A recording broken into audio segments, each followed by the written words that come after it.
It began at midnight, July 1st. Officially not over yet, but apparently is going to end very soon. The handshakes have been made. The smiling broadly at the table, and the NBA lockout will be over today, 26th of November, 2011. Tentative opening of a season, Christmas Day. This year, Celtics will be at New York on that day and will be billed as a marquee game. What was accomplished here? Well, from the owner's point of view, a drastic change in the way the league has done business over the last several years. The previous agreement gave the players 57% of what they call the basketball-related income. We are going to operate on the assumption, we'll get the details, of course, spelled out soon, but they chose not to reveal too many details when they announced the brokerage of the settlement today, that it'll be a 50-50 split, and then we'll go from there with many other of the issues, probably the dotting the I's and crossing the T's still to come. But this is a significant victory for the owners who wanted to change the way the league is doing business, and a significant loss for the players side, players who had been living a very nice existence in the previous agreement. The question I've always asked about the previous agreement is, how did they ever get it? Were the owners drugged? It was a tremendous deal for the players. Players have lost, there's no question about it, and there's going to be a lot of hard feelings about this. How that's going to play out with the fact of the owners being so contentious, so nasty, so completely bullying, and the players being made to feel like little school children. How that's going to play out in their personal relationships and over the years is something we're going to be monitoring very closely, because I think there are going to be an awful lot of hurt feelings and an awful lot of a change in the way that players look at the people that they're working for. But that's nothing that the fans are too concerned about right now. They're concerned about the fact that they have basketball back.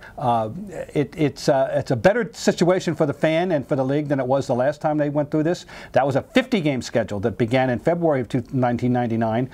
This is a 66-game schedule we're talking about. So that's a really significant change, and give you a lot more of a sample of the kind of basketball that people want to see. Every team has its own individual situations with regard to roster situations. The Celtics only have 7 players under contract. The big 4 plus Jermaine O'Neal, plus Avery Bradley, and apparently they will definitely exercise their option on Jeff Green.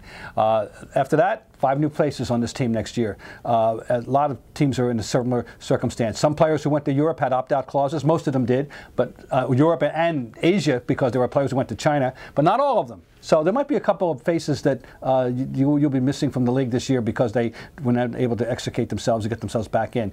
What was really accomplished in the long run? Well, from a fan point of view, nothing. We lost the games that were enjoyable to see. From the players, they've lost a lot. They're going to have to accept a new way of life. It's not a bad life. They had a great life. Now they have a less great life. Believe me, it's still nothing to feel sorry for at all. But their pride was hurt. There's no question about that. And the way that they now know that they are, if they ever had any doubts that they're employees and the owners are bosses, they have it. No doubts about that now.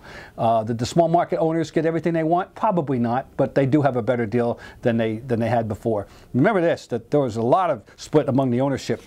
There were people who wanted to play from the beginning, namely the Lakers, namely the Bulls, namely the Knicks, namely the Mavericks. And I think the Celtics were pretty much leaning more toward playing than not playing compared to an awful lot of other teams.